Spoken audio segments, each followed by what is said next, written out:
ballaaran oo isugu yimaadeen odayaal, siyaasiyiin, suldaano iyo waxgarad kale ayaa lagu qabtay magaalada Muqdisho. Odayaasha Hawiye waxa ay bogaadiyeen isla markaana garab istaageen tallaabada uu qaaday Ra'iisul Wasaare Maxamed Xuseen Rooble, taasoo badbaadin u ah dadka iyo dalkaba, kuna soo aaday xilli loo baahnaa. kulanka intii uu socday waxaa lagu lafaguray xaaladda uu dalku marayo, waxaana diiradda lagu saaray isbeddelka uu sameeyay Ra'iisul Wasaare Rooble, waxaana gogasha dhigay odayaasha dhaqanka beelaha Hawiye. Waxgaradkii madasha ka hadlay ayaa soo dhaweeyay dadaalada uu wado Ra'iisul Wasaare Maxamed Xuseen Rooble iyo xilka qaadista agaasimaha NISA iyo magacaabista Bashiir Goobe, waxayna cambaareen warqadda labaad ee madaxweynuhu isku hor istaagay warqadda ka soo baxday Rooble. Waxaa sidoo kale odayaashu ay dalbadeen in ay cadaalad hesho Ikraan. Beesha caalamka ayay ugu baaqeen in ay garab istaagaan go'aanka Maxamed Xuseen Rooble, ayna indhaha ka fiirsan carqaladaynta uu wado madaxweynaha xilkiisu dhammaaday. odayaasha nabadoonnada, dadka siyaasadda ku lugta leh dhammaan bulshada, saxaafadda iyo shirka inta ka soo qayb gashayba, assalaamu calaykum waraxmatullaahi wabarakaatu. salaan kadib, shirkaani waa shir muhiima runtii, waa shir taariikhiya. waxyaabaha aan is leeyahay waa uga duwan yahay shirarka hore waxaa ka mid ah wujuuhda hadda fadhida maantay oo muddooyin badan kala maqnahay, oo weliba ayagoon ballamin haddana isku soo dhacay. waxaad moodaa inuu marka xambaarsan yahay runtii risaalo inuu xambaarsan yahay. marka waa soo dhaweynaynaa odayaasha dhaqanka dhammaantood magac kastoo ay leeyihiin. intaas kadib, shirku wuxuu ku saabsan yahay uu qabsoomay sida aad ka warqabtaan dhibaataa waayahan jirtay, way kala weyn tahay waana kala dambaysay. saad og tihiin gabar waxaa jirtay waayahan saaxaha warkooda aada ugu badnaay. gabadhaasi dad badani way dhama jireen, laakiin sida ay u dhimatay ama hadday noosha ay u maqan tahay ayaa waxay tahay wax lala yaabo oo ummadda caalamkana ka fajiciyey, annaga haddaana Soomaalina aan la yaabnay. marka cadaalad inay hesho gabadhaasi ayuu shirkani ku saabsan yahay. waxaanan aqbalayn oo kaleeto gabadhaas sida hadda aan u aragno mas-uuliyiinta qaarkeed oo madaxweynuhu ugu sarreeya siday u waajahayaan oo kiiskeeda la raba in loo baabi'iyo loo aasana ma aqbali doona haddii alla idmo. qodobka ugu horeeya waa kaasoo shirka uu ku qabsoomayo ama u qabsoomayo. waxaa kaleeto qodobka labaad oo soo dhaweynaynaa Ra'iisul Wasaaraha dalka mudane Maxamed Xuseen Rooble, tallaabadii uu qaaday oo geesinimada aheeday oo go'aankii runta aan is leeyahay waxaa lagu sheegi karaa badbaado qaran u qaatay, ayadana waa soo dhaweynaynaa, waa hambalyaynaynaa. waxaan leenahay mudane Ra'iisul Wasaare soo dhawow, meel fiicanaad ka qabatay. cudur jiray waayahan oo ummadda dhammaanteed ay aaminsan tahay inuu dalkan ragaadiyey, doorashadii ragaadiyey, dowladnimada ragaadiyey, ayaad go'aan sax ka qaadatay, asagana waa soo dhaweynaynaa. waxaa kaleeto aan leenahay oo aanan ka gabanaynin dowlad goboleedyada waddanka, waxaan ugu baaqaynaa inay la shaqeeyaan ama ay taageeraan go'aanka Ra'iisul Wasaaraha. siyaasiyiintu inay taageeraan, waxgaradka Soomaaliyeed meelay joogaanba inay taageeraan, shacabka Soomaaliyeedna inuu taageero. waxaa kaleeto aan ayadana ka sheegaynaa meeshaan oon dignin u jeedinaynaa madaxweynihii hore ee xilkiisu dhammaaday mudane Maxamed Cabdullaahi Farmaajo. warqadda uu soo saaray waa cambaarayhayna. wax jiday haysatana ma leh. waxaana isleenahay haddaysan xal helin fitanay keeni kartaa, horumarka iyo doorashada la higsanay dib u celi kartaa. wax badan oo aan isleenahay haddaysan xal helin aqalkaas ka duwan aysan helin, dhibaatay ay iridda u furtay, ayadana waa cambaarayhayna. waxaan u baaqaynaa ayadana oon rabnaa inaan gaarsiino warkan beesha caalamka oo lug ku leh oo gacan weyn ku leh talada Soomaaliya, indhaha inaysan ka qabsan. waxa ka socda halkaas waxaa noo muuqata kiiska maaren loo waayey oo la xalli waayey oo uun hal nin aan u haysanay asagana hadda ra'iisul wasaaruhu uu shaqo joojin ku sameeyey waxa ka dambeeyo arrintan murjinaya inay madaxweyne hore xilkiisu dhamaaday yihiin waana iscadeeyo bannaanka uu iska soo dhigay hadir wixii uu dhiibay berigi xilka uu ra'iisul wasaaraha ku wareejiyay oo amniga iyo siyaasadda iyo doorashada baarlamaanka hortiisa uga jeediyey hadda waxaad moodaa sida naag la furo inuu haddana rajacto xilku rajacti ma leh soo u wareejiyo uga maqan yahay umana haysto ruqsad madaxweyne hore waaye doorasho hadduu galaa isagay u taallaa ayadana waxaan soo jeedihaynaa fadhigan ka soo jeedihaynaa guddiga doorasho inaysan ka qaban maxamed cabdulaahi farmaajo ee muxuu ahay murashaxnimada inaysan ka qaban maxaa yeelay waa eedaysane kiiska hadda taagan ayuu ku eedaysan yahay maxaa yeelay warqadda uu soo saaray caddaysay inuusan ka baxsanayn oo asagu murjina gadaal ka fadhiyo kiiskaas asaga anu marka intaasaa raba shirka inaan ku furo odayaasha iyo waxgaradka soo dhawaadeen hada wabillahi tawfiiq alamin wasalaatu wasalaamu ala rasuulillah sallallahu alayhi wasallam ilaahay baa mahad u sugnaatay keligii ayaa mahad iskale mahad kale haddii jirto waxaan u mahad celinaynaa odayaasha saaka halkan isugu yimid iyo weliba kuwii noo sii abaabulay shirkan ayagana si gaar ah ugu mahad celinaynaa walaalayaal soo dhawaada maanta waa maalin weyn oo qaymo leh waayo wejiye kala maqnaay baa isu yimid odaga marmaraaba la yidhaahda ama odagu ama duca mudan yahay duca ma mudnee hawiyigoota ku jiro ka soo bixiya marka waa ra'yi fiican weeye waxaan horta ka tacsiyeynaynaa gabadheennii sida dhibaatada leh loo hayay kabacdina la yiri waa loo dilay hadday nooshaana silix ku nool waa ka tacsiyeynaynaa waxa laysugu loo wada dhashan waa in dhibkaasoo kale markuu dhaco laysugu hiliyo horta gabadha hadday nooshahay hadday dhimataba hawiye qalbigiisa ka go'i mayso mana laga harayo haddii silix lagu dilayna ma laga harayo hadday silix ku nooshaana ma laga harayo ogow ninkii dhibaatadaas geyso ogow ragga u eedaysana waa la yaqaan horta gabadhaas waa ka tacsiyeynaynaa mana ka hari doono qalbigeena ka go'i mayso dhibka halkaas ka jira waxaan u mahad celinaynaa oo si kala har aan lahayn ugu mahad celinaynaa ra'iisul wasaare maxamed xuseen rooble oo arrintaa ka dhiidhiyey oo sida uu sheegay muddo badan ku soo jiray markii dambe warkiisa la diiday si toos ah oo maaragtay go'aan uga qaatay inuu yiraahdo soo gudbi markuu soo gudbi dil xilka uu ka qaaday ninka odagahay waa ugu mahad celinaynaa laakiin ninkii dhibka geysay ma usoo abaarin markii hore dhibkana waxaa waday maxamed cabdulaahi farmaajo ayaa dhibkuba ka socday asaga ayaa iscadeeyay markii dambe duhur awal jiray dad waxa waa kii qumayo mareeyay dad tursanaa baasho inaysan fahad joogin oo baasho ay odaga weyn jirto odaguna marka asaga ballaanka soo dhigay inuu gabadhii dilkeeda ka dambeeyay gabar yar oo saqeer balii kale gabar yar oo ninkii dilay oo dhibkeedu ku maqan yahay oo ayaa haddana wuxuu leeyahay madaxweyne u tartamaya ma gacan gudhiina dooranayna gacan gudhiina mar door karno cid laga yeelina ma leh xildhibaanada soo socda ka yeelina gacan gudhiina doortaan odaga marka doorashada halkaas uga haray ikraal tahliil faarax uga haray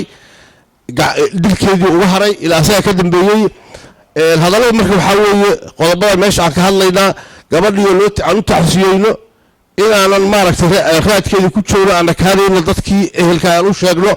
ra'iisul wasaaruhu u mahad celinay tallaabooyinkii maalmaha dambe oo ugu dambeeyay midda ikraal uga mahad celino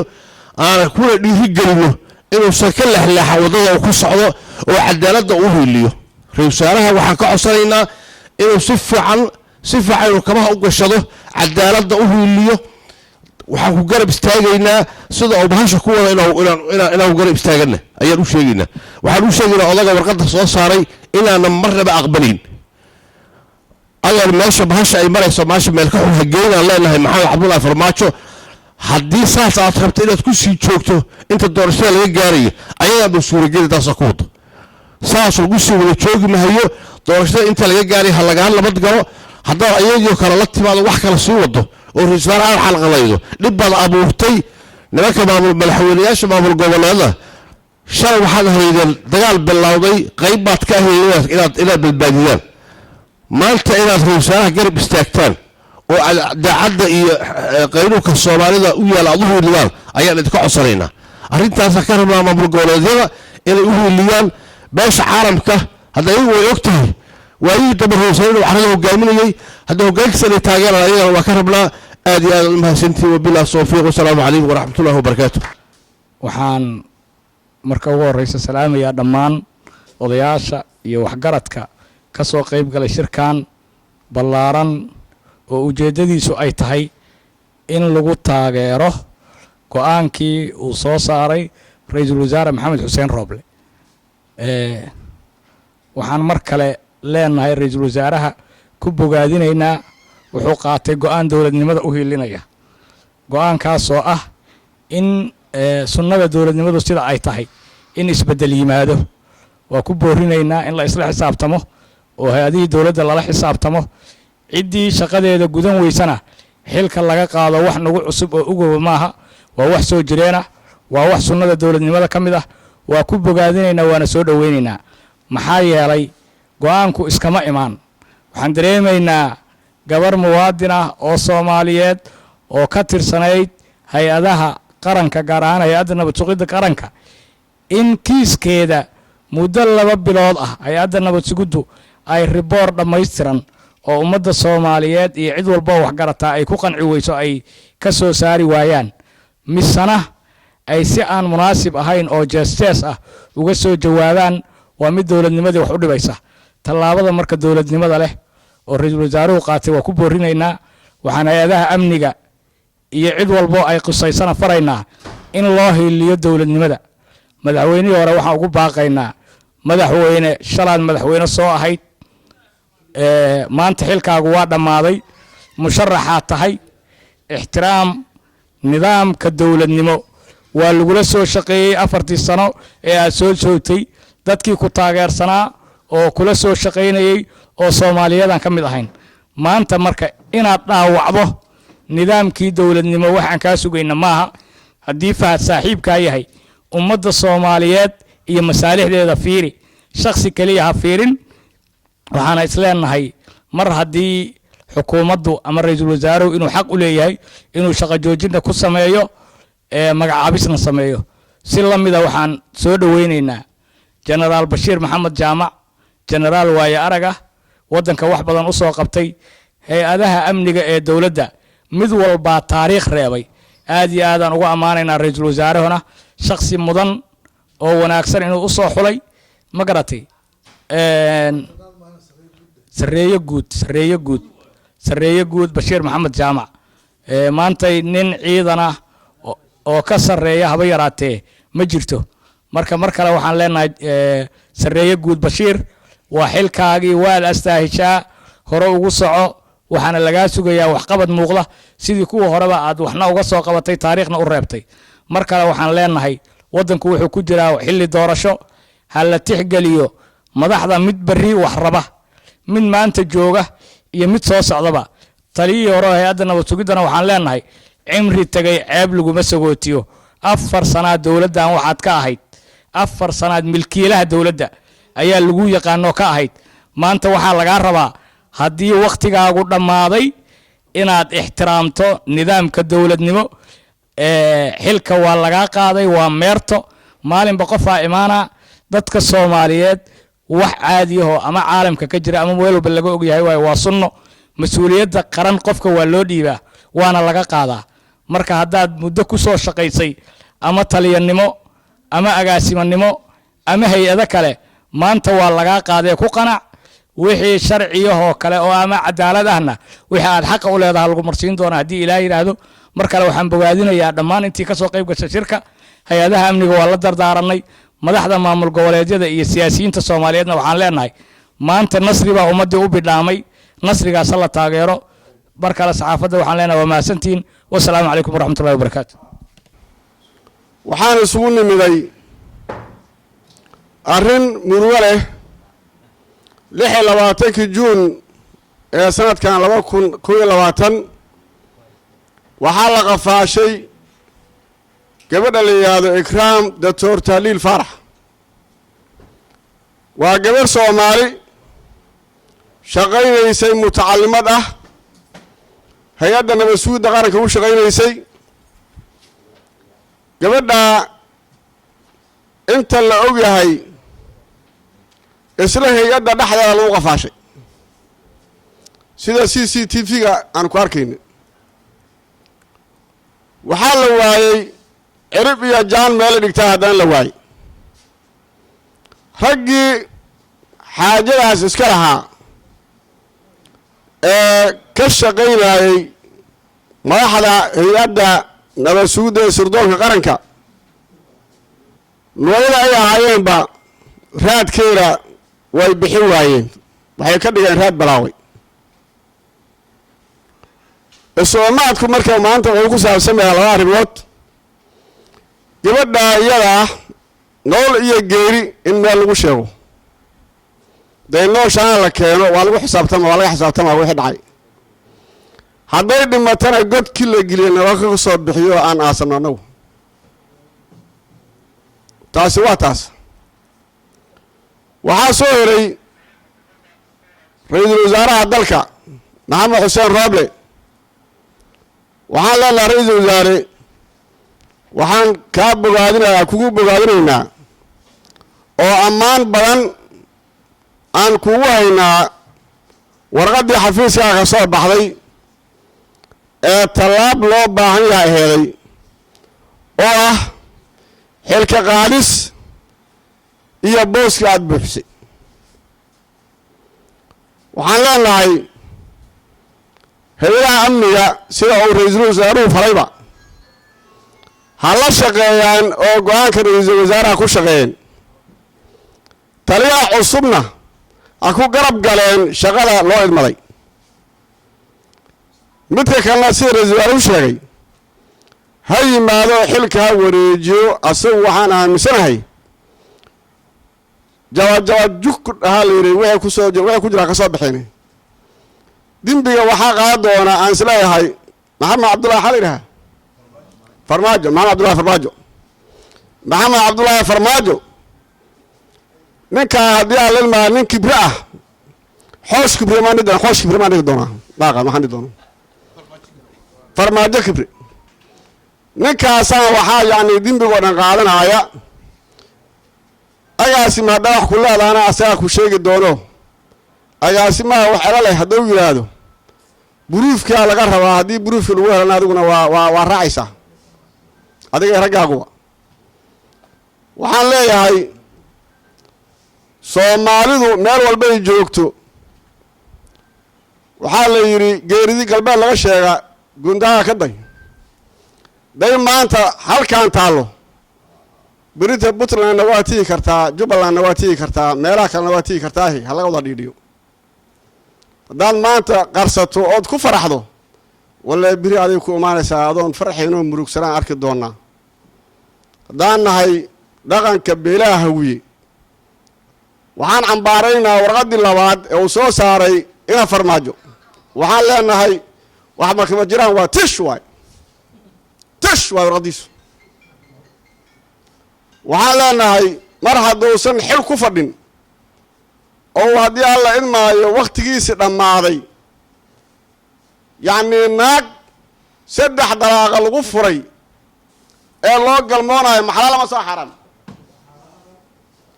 waxba kama duwana waxaan leenahay marka haddaasaan ku sii waddo waxaan u malaynayaa xaadidun inay ficnahayn la isuura emaahaayo meesha aad joogtana la emaahaayo waxaan leeyahay hawiyow dalkan lagu dheelaayo soomaali ayay caasimad u tahay meeshu laakiin laashimka doctor kadara hadda ka hor oo xaajasaana ka hadlaaya wuxuu yidhi dhulkaanu dadka waa u dhaxays dhiishahaasan dhima meel dhigtaa dhulkan waa dhul hawiya degan yahay oo dhiishiisu ay taallo difaacana hawiyaha looga rabaa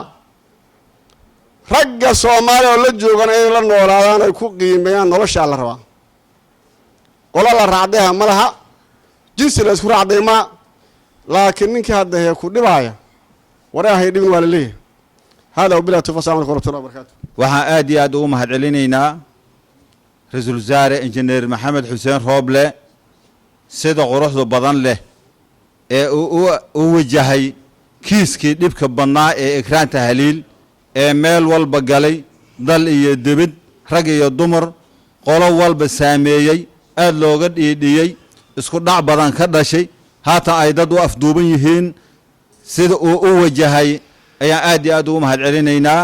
waa ku garab taagannahay waxaan leenahay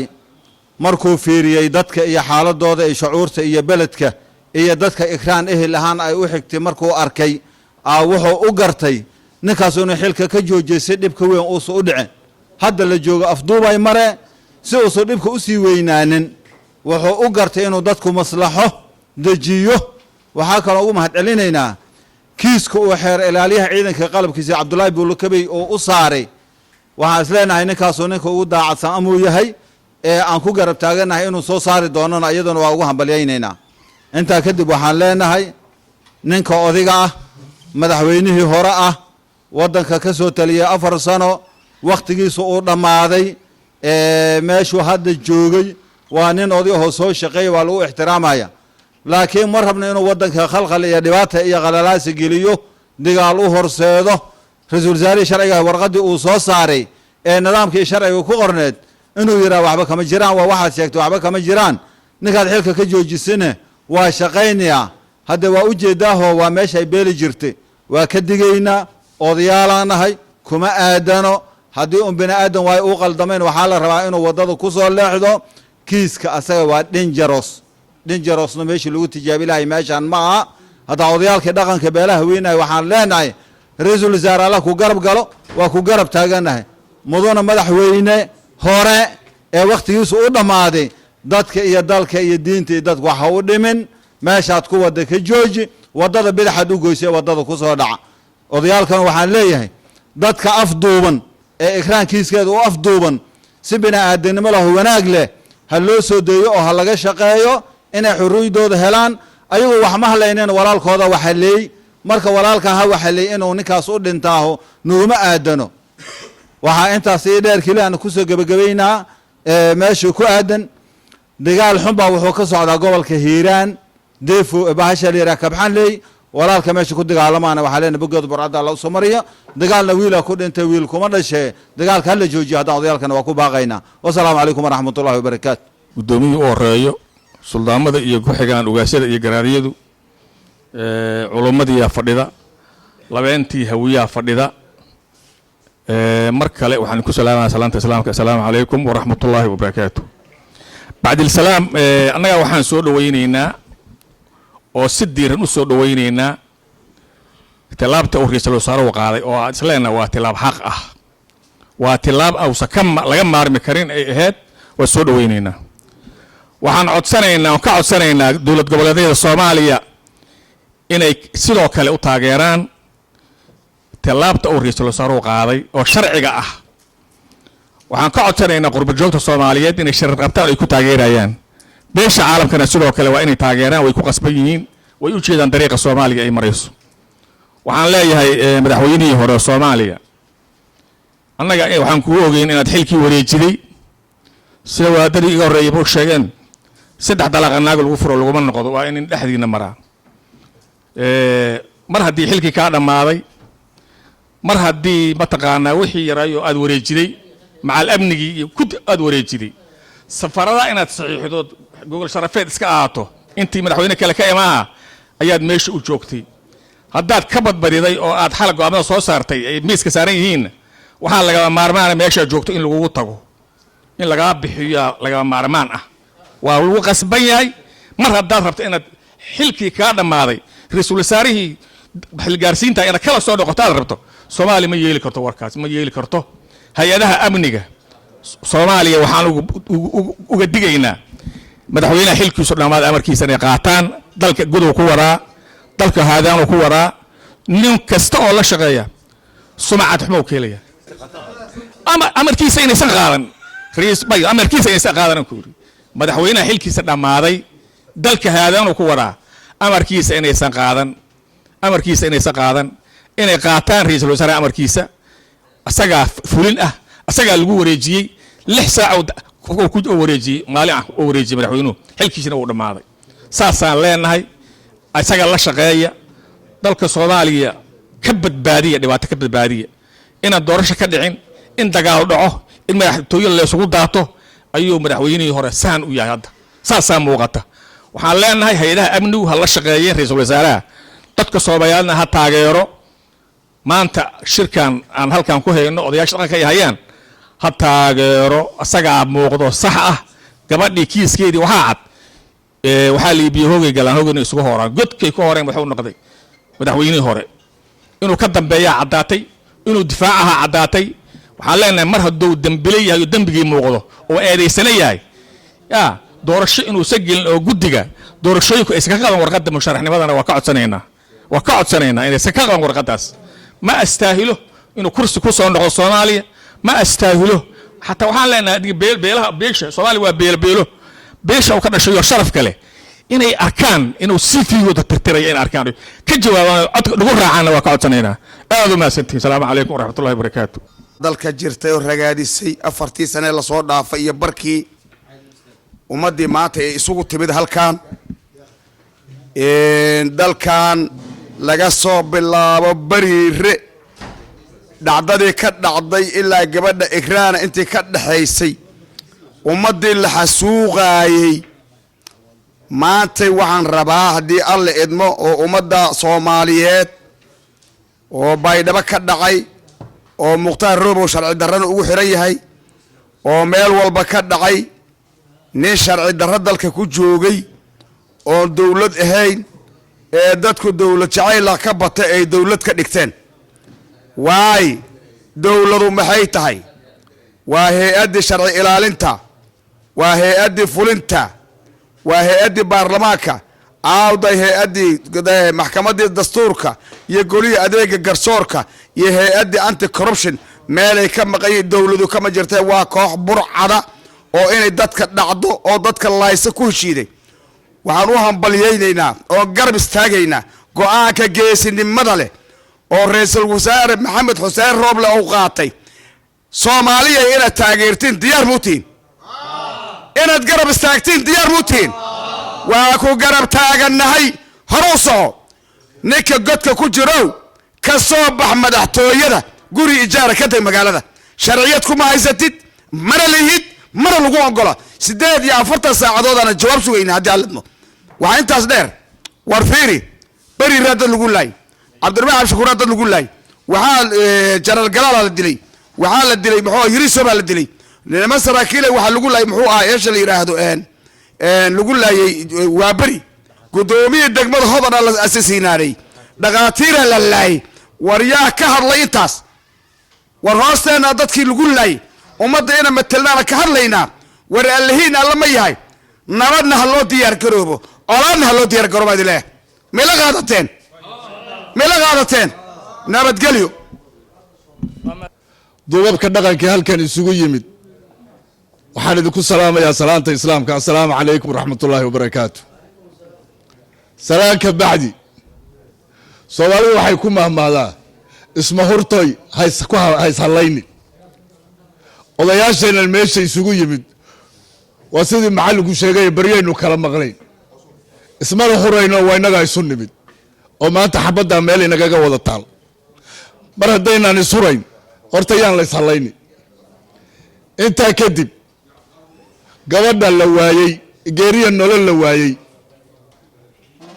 ilaahay waxaan ka baryayaa inuu noo muujiyo si degdeg ah hadda ka hor baa waxaa dhacday nin reer miyiga sac safarsaday sicii markuu sayladii keenayna 2 nin oo tuugii ku qabsata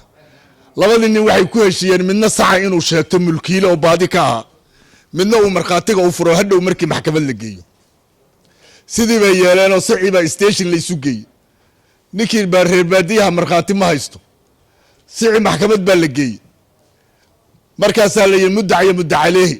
markuu markhaati waayo kii kale yidhi anaa markhaati haysta kitaab baa la mariyey inuu saca leeyahay ninkaasi waa labadii tuug qaadigii wuxuu ka xukumay ninkii saca lahaa ninkii wuu hadlay markii la yidhi sixi waa lagaa xukumay oo adigu ma lihid wuxuu yidhi ilaahayow ceeb kale waa kuu waayey buy laakiin xaqaad raajisaa sixi markii tuugta damcday inay kaxaysato waa gadoodo labadii nin tuugta geesku la dhacay oo dhabarku ka jabshay magaaladii qof qabtana waa la waayey ninkii lahaa baa la yidhi war balqaba saca aayar buu geeskaaga xariga ku dhegta qabsada geeska ilaahay marka waxaan ka wadaa xaqana waa raajiyaa waana soo dedejiyaa waa facaalu limaa yuriid ilaahay horta waxaan ka baryaynaa gabadha xaqeeda inuu noo dedejiyo falfaatixada mara faatixa bismi illahi raxmaanka calayhim hayru maqduub waxaan kalen idiin sheegayaa beesha hawiyaay dowladda uu xukumo ra-iisul wasaare rooble ma ahan dowlad habargidira dowlad hawiyaana maaha waa dowlad soomaaliyeed farmaajo dowladdu soo xukumayna dowlad mariixaana maahayn dowlad daaroodna maahay waa dowlad soomaaliyeed hay-adda nabad suguduna hay-ad reerow xasan ma aha waa hay-ad soomaaliyeed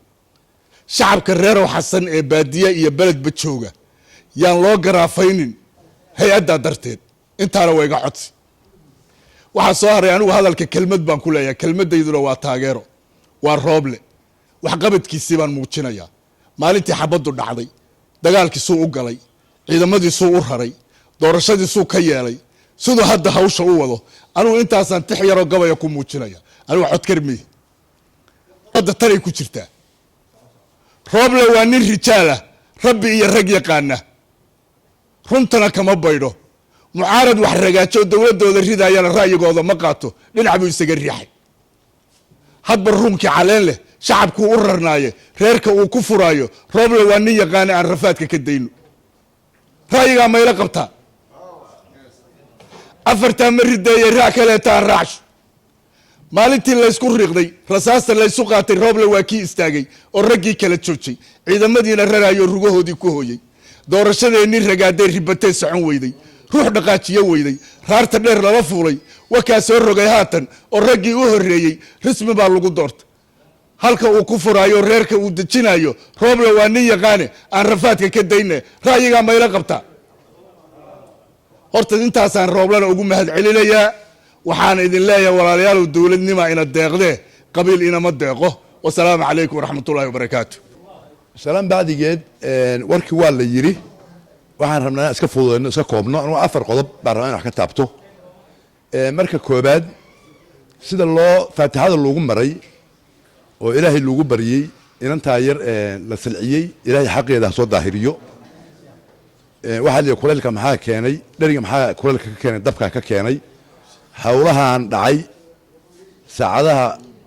lasoo dhaafay oo kala duwan iska soo horjeeda waxa keenana waa ayada waxayna ku salaysan yihiin cadaalad weeye waxaan rabaa inaan halkan sidii horeyba loo sheegay aan taageeradeeda iyo codkeeda ku biiriyo ra-iisul wasaare xuseen maxamed rooble go-aankii uu qaatay oo uu ka qaatay taliyaha hay-adda nabad sugidda waxaan leeyahay ra-isul wasaare hambalyo waa go-aan dowladeed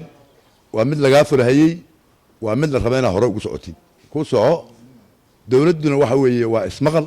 iyo dowladnimo ee dowlad qof leeyahay iyo anaa diiday iyo xilka lagama qaadi karo wixii waxa weeye dalka soomaaliya iyo dadkiisu dhibaatadu ka raacday cid laga aqbalahayaana ma jiro hore u soco warqadda ka soo daba baxday waxaan qabaa intaan tan ka bixin go-aankaas deg degaa ra-isul wasaare inuu qaatay waxaa keenay warqadihii labadaah jeejeeska ahaa oo markii bane meesanku asagoo xaq ule uu weydiistay inuu jawaab buuxda ka keena ikraan kiiska ikraan jeejeeska ahaa ayaa keenay jeejeesna ciidana ma aqbalayso taas waxaan leeyahay ra-isul wasaaraha waa ku ammaanan tahay horena ugu soco warqadda madaxweyne farmaajo soo saaray waxaan isleenahay manaasib ma ahan xilligeedina ma ahan dalkan iyo dadkan soomaaliyeed wax dan ugu jirtana ma ahan digniin baan ka siinaynaa in arrintaas sideed ugu dhaqsaha badan uga laabto dalkani waa dal la wada leeyahay waa dal nidaam isagu wuxuu qabaa nidaam inuu ku fadhiyo haddii uu nidaamka ka hor yimaado hadda nidaamkaasi waa ka hor imaanaya marka waxaan odhan lahayn madaxweyne gadaal uga laabo warqadaas saacadaha yar oo soo socda aborjees ka bixi waxaan rabaa dowlad goboleedyada iyo siyaasiyiinta soomaaliyeed iyo waxgaradka soomaaliyeed iyo guud ahaan bulshada soomaaliyeed inay garab istaagaan go-aanka ra-iisul wasaaraha afar waxaan rabaa inaan beesha caalamka ugu baaqo inay garab istaagaan masiirka iyo dowladnimada soomaaliyeed dowladnimada soomaaliyeed kuma jirto agaasimo meel lagama qaadi karo lama bedeli karo askari xil lagama qaadi karo dowlad ma ah waa in caalamku dowladdu waa yaqaanaan garab ay ku siiyaan shacbiga soomaaliyeed iyo baaqiga yar oo dowladda uga hartay sayse u burburin oo u noqon afghanistan iyo wax lamid ah hay-adaha ammaanka oo guud ahaan wada shaqaynta ay qusayso waxaan ka codsanaynaa inay la shaqeeyaan ra-iisul wasaaraha go-aankiisa ay qaataan ay fuliyaan ay ku dhaqmaan gabangabadii dadka soomaaliyeed gaar ahaan beesha halkan fadhida waxgaradkeeda iyo siyaasiyiintoodu waxaan ugu baaqaa shir intaan ka weyn oo ka culus in laisugu yimaado lana dhaqangeliyo go-aanka ra-isul wasaaraha lana garab istaago asalaamu calaykum waraxmatullahi wabarakaatu shay tolkaan isugu keentay meeshaan qadiyadeeda midaysan yahay midsaa arrinta lagu raaqeeyey mar kale waxaan ka mahad celinayaa sida walaaltinimada ahayd ee isgarabtaagga ahayd ee qadiyadda ilhaan ee tolka uu u garab istaagay oo ilaa haddana uusan arrintiisa uusan ka haraynin midda kale waxaan rabnaa haddaan nahay beesha howiya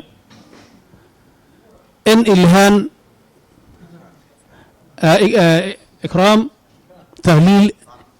inay hesho cadaalad hadday nooshay hadday dhimatayba waxaan rabnaa inay cadaalad hesho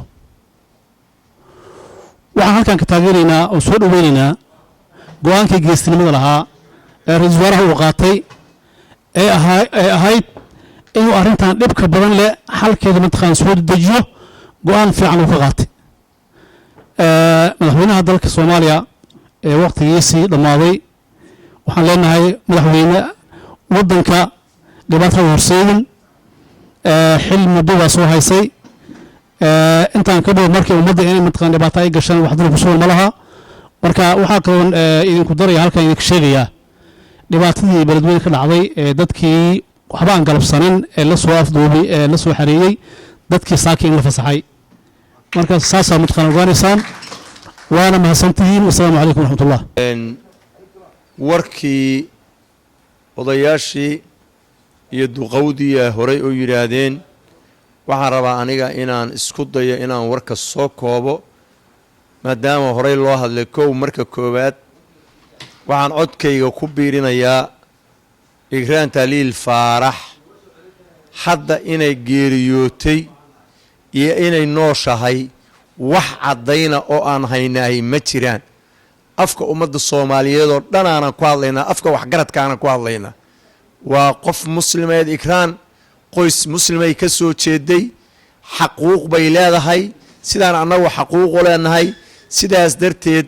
waxaan ra-iisul wasaaraha jamhuuriyadda ka codsanaynaa ikraan tahliil faarax geerideeda iyo nolosheeda ma hayno midna inaan ogaano waa rabnaa ikraan waa gabadheennii gabdheennay ka mid tahay nin aan carruurtiisu laxaw olahayna naguma jiro aad baan uga xanuunsanaynaa arrinta ikraan ra-iisul wasaaraha jamhuuriyadda waxaan ka rajaynaynaa ikraan geeri iyo nololba inay cadaalad hesho waa qodobka ku xigaa wuxuu yahay ra-iisul wasaaraha jamhuuriyadda maxamed xuseen rooble hambalyo aan ku leanno weligeenna waa ku dhihi jirnay maantana waa ku leanno nasri iyo naruuro ummaddan ilaahay u soo diraa tahay biidni illaahi magaaladan xamar shalay markay khatarta gashay oo la ogaa adaa ilaahay kugu badbaadiyey adaa ciidamadii badbaado qaran la magac baxay magaalada ka bixiyey adaa diiday xamar inuu gubto hambalyaan ku leenna maantayna tilaabta aa qaaday waxaan arkaynaa waa tilaab qaran waay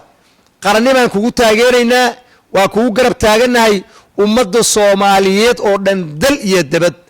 dabbaal maahana qof caqli leh oo kugu mucaarsan maanta ma jiro ayadana waxaan ku leenahay hambalyo qodobka ugu dambeeya wuxuu yahay kusimaha madaxweynihii hore wakhtigiisu dhammaaday warqadda aad mudana saaka soo saarto xala soo saartay waa qaran dumis waay wallaahi bilaahi tallaahi dalka iyo dadka iyo ummadda soomaaliyeed dib u celisaa inaad ka laabataan kuugu naseexaynaynaa agaasimii hore nabad sugiddu inuu adiga warqadaada ku joogo xamarna uu xakumaa ma suuro gelayso sidaas darteed warqadda dambe waa warqadda dambe waa warqad ciil iyo cara ku dhisan waay warqad waxaan leenahay ciil iyo cara ku dhisan waay warqadda dambe sidaas darteedna dalkaana ciil iyo cara uma baahna warqadda ra-iisul wasaarahan ixtiraafsannahay ayadaan garab taagannahay ayadaan sharciyadda dalka u aragnaa ayadaan u aragnaa arrinta sharciga agaasimihii hore nabad sugiddana intaasaa mas-uuliyaddiisu ku ekeed intaasaan warkay ku soo gabagaabinayaa waxaan ku ceelcelinaynaa warqaddii dambe ee ka soo baxday xaafiiska kusimaha madaxweynuhu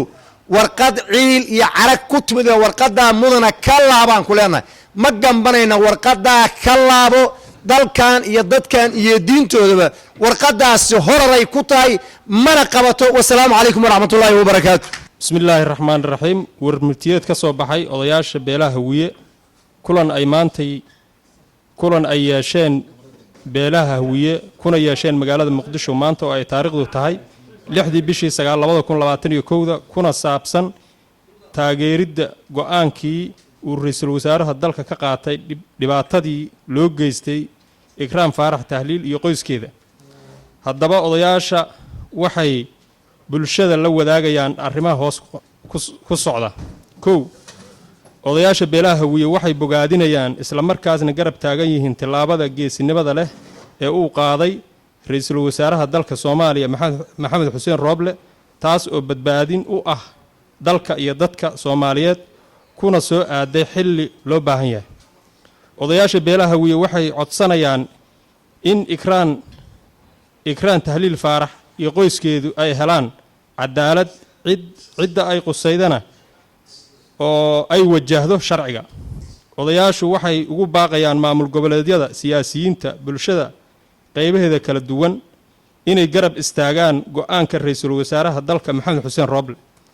sidoo kale odayaashu waxay uga digayaan madaxweynaha xilkiisu dhamaaday Maxamed Cabdullaahi Farmaajo inuu ku kaco wax kasta oo wadanka dhibaato iyo iska hor imaad siyaasadeed mid abni mid bulsho ku keeni kara waxayna wax garadka u sheegayaan madaxweynaha xilkiisu dhamaaday in uu qaadi doono mas'uuliyadda ka dhalata isku day kasta oo looga hor imaanayo amarkii uu bixiyay ra'iisul wasaaraha dalka Maxamed Xuseen Rooble ugu dambeyn odayaasha beelaha hawiye waxay ugu baaqayaan beesha caalamka in ay garab istaagaan go'aanka ra'iisul wasaaraha ayna indhaha ka fiirsan carqaladaha uu wado madaxweynihii xilkiisu dhamaaday Maxamed Cabdullaahi Farmaajo dhamaad salaamu calaykum waraxmatullaah Falastiin Khaliif Yuusuf Muqdisho